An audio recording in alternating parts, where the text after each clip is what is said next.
जिसको जाना है डरिए मत, डरिए मत। अरे भाई डरो मत।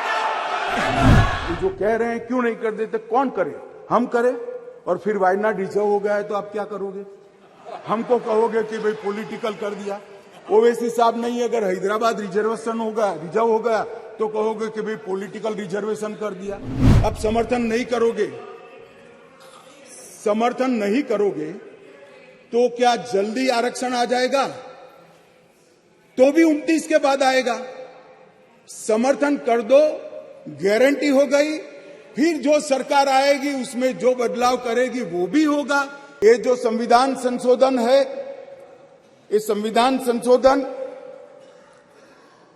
जैसे ही दोनों सदन सबके सहयोग से पारित करते हैं, उसके साथ ही देश की लोकसभा और देश के सभी राज्यों की विधानसभाओं में 1/3 स्थान मातृशक्ति के लिए आरक्षित हो जाए।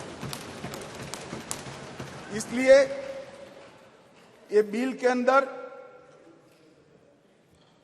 अनुच्छेद 239 ए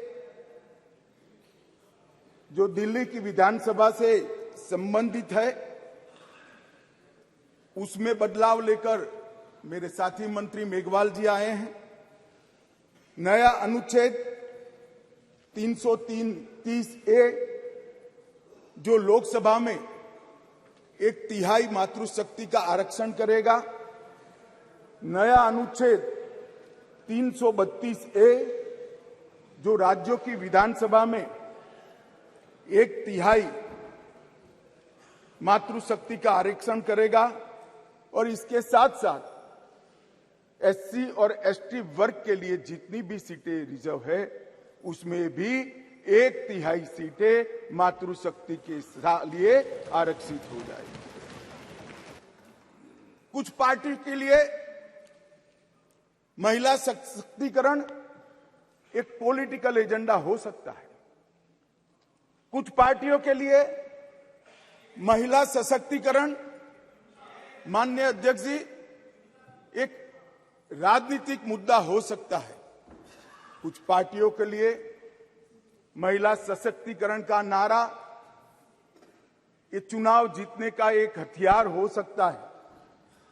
परंतु मेरी पार्टी और मेरे नेता नरेंद्र मोदी जी के लिए महिला सशक्तिकरण राजनीतिक मुद्दा नहीं है।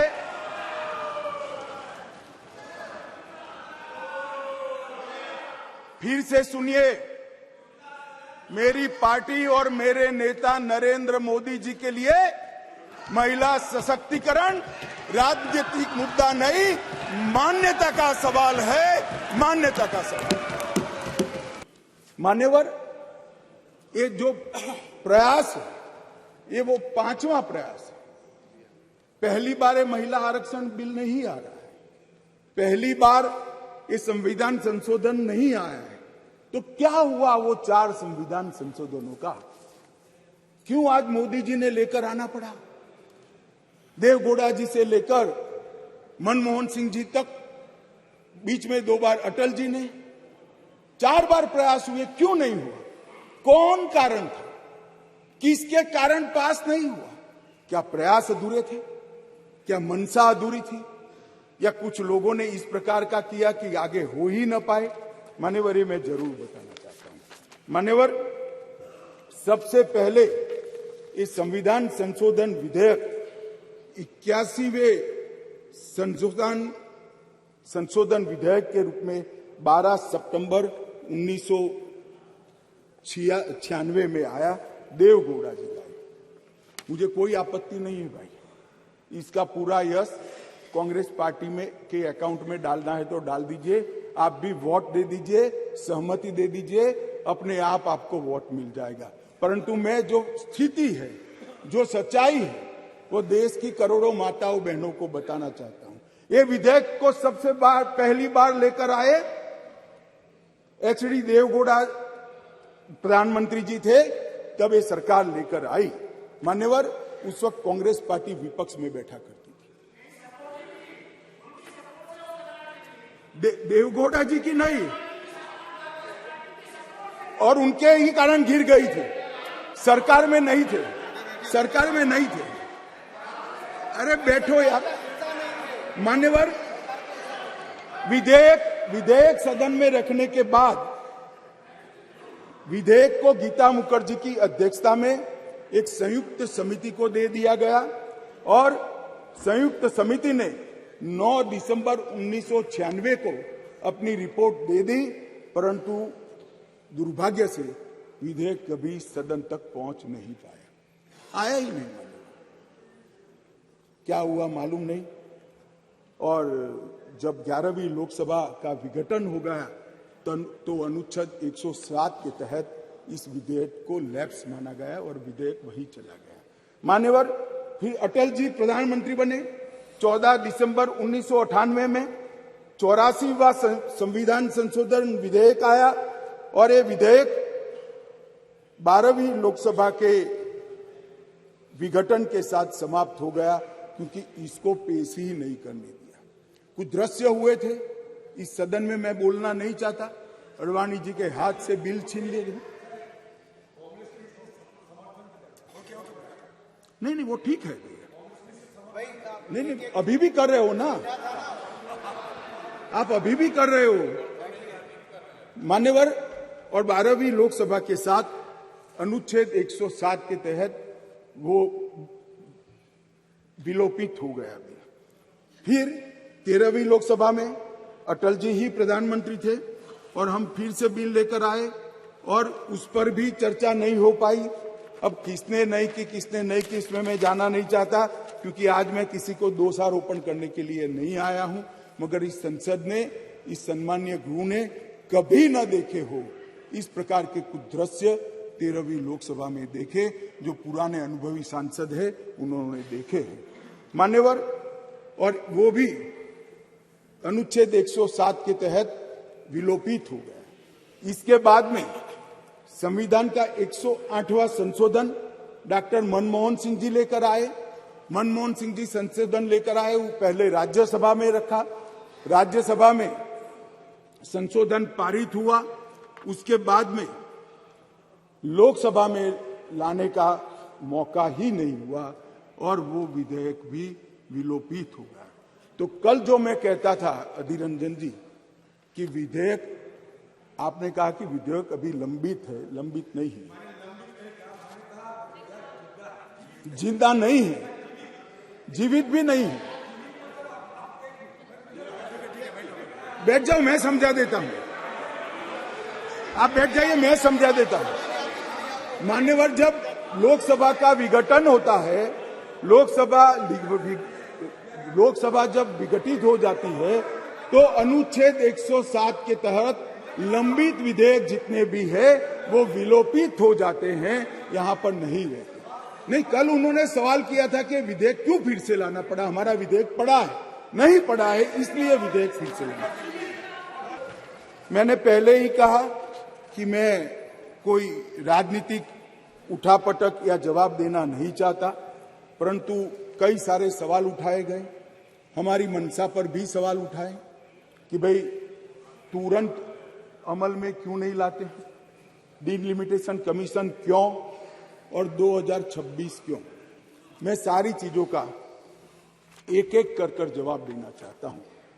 माननीय अध्यक्ष जी, पार्लियामेंट में रिजर्वेशन की जो प्रोविजन है वो आर्टिकल 330 में है और ये इसी तरह से विधानसभाओं में आरक्षण का जो प्रावधान है ये आर्टिकल 332 में है। ये दोनों रिजर्वेशन अनुसूचित जाति और जनजाति को लागू होती है, दोनों को लागू होती है। मान्यवर, अभी बहुत सारे सवाल उठाए गए, ओबीसी क्यों नहीं, डिलिमिटेशन कमीशन क्यों और क्यों इतनी देरी कर रहे हैं। मैं सारों के जवाब देना चाहता हूं। सबसे पहला जवाब इस बात का है कि अभी जो विद्यमान संविधान है उसमें 3 कैटेगरी के सांसद यहां चुनकर आते हैं।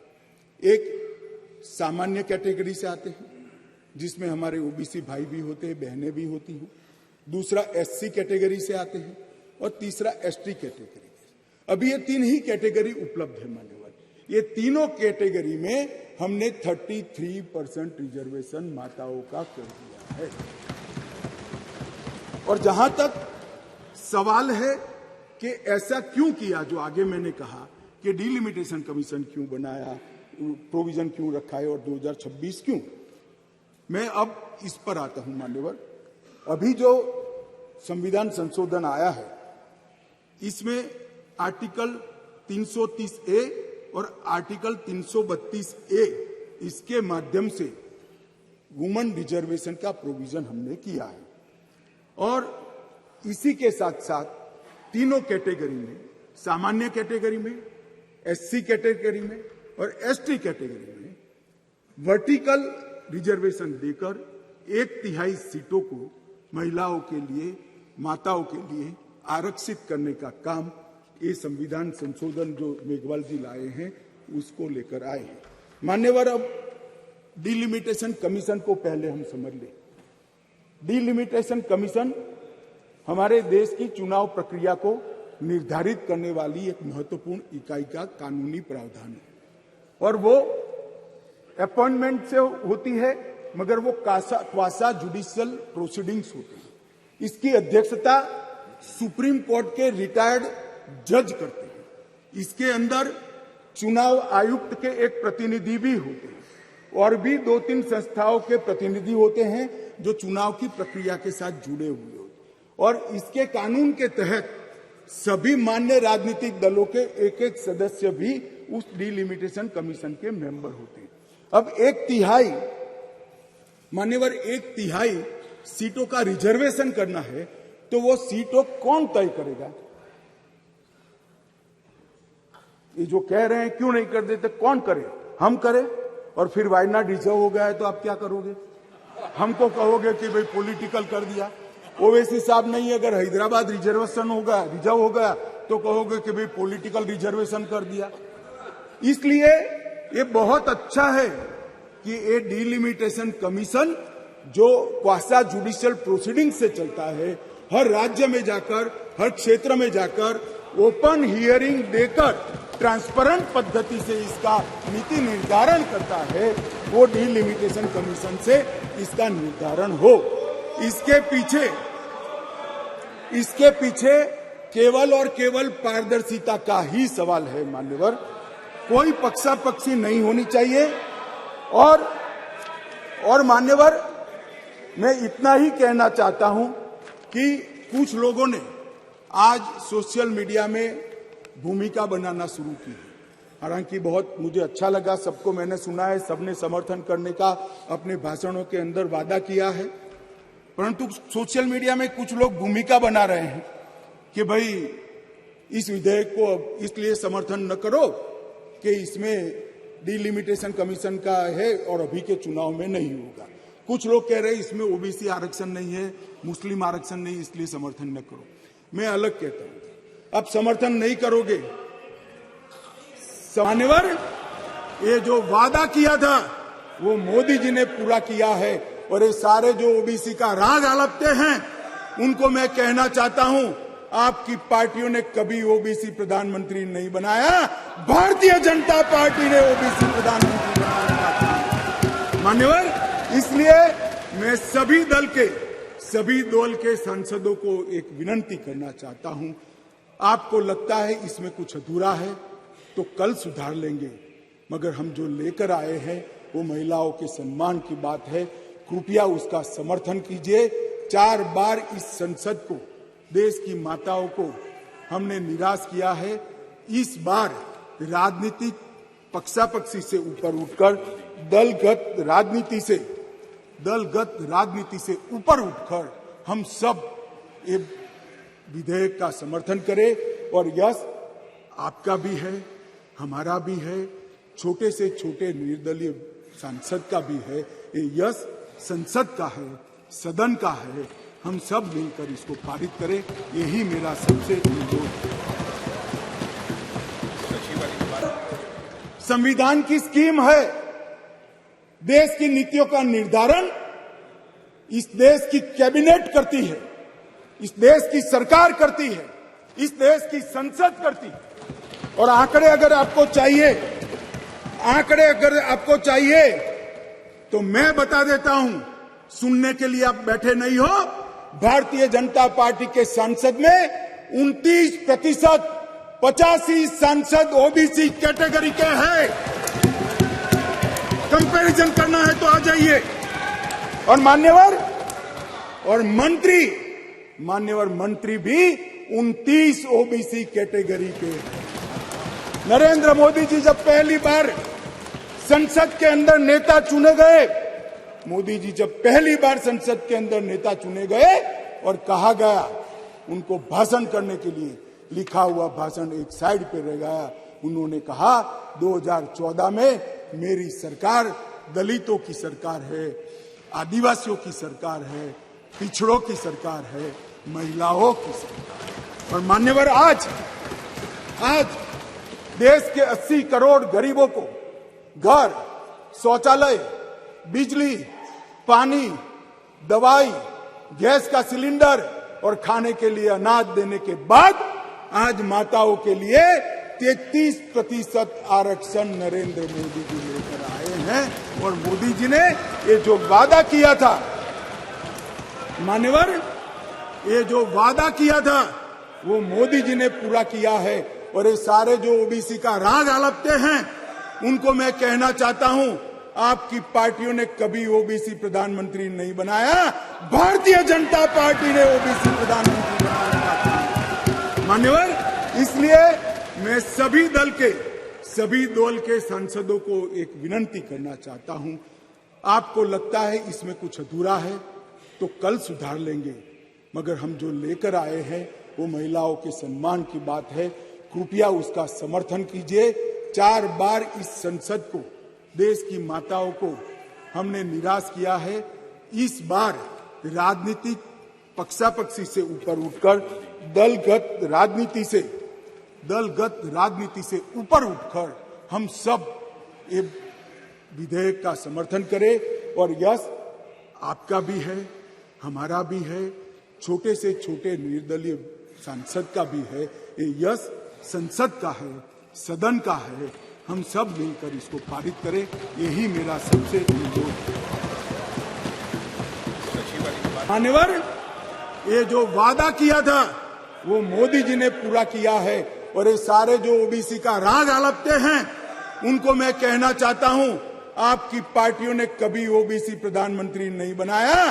भारतीय जनता पार्टी ने ओबीसी प्रधानमंत्री बनाया। मान्यवर, इसलिए मैं सभी दल के सांसदों को एक विनती करना चाहता हूं। आपको लगता है इसमें कुछ अधूरा है तो कल सुधार लेंगे, मगर हम जो लेकर आए हैं वो महिलाओं के सम्मान की बात है। कृपया उसका समर्थन कीजिए। 4 बार इस संसद को, देश की माताओं को हमने निराश किया है। इस बार राजनीतिक पक्षापक्षी से ऊपर उठकर दलगत राजनीति से ऊपर उठकर हम सब ये विधेयक का समर्थन करें। और यश आपका भी है, हमारा भी है, छोटे से छोटे निर्दलीय सांसद का भी है। ये यश संसद का है, सदन का है। हम सब मिलकर इसको पारित करें।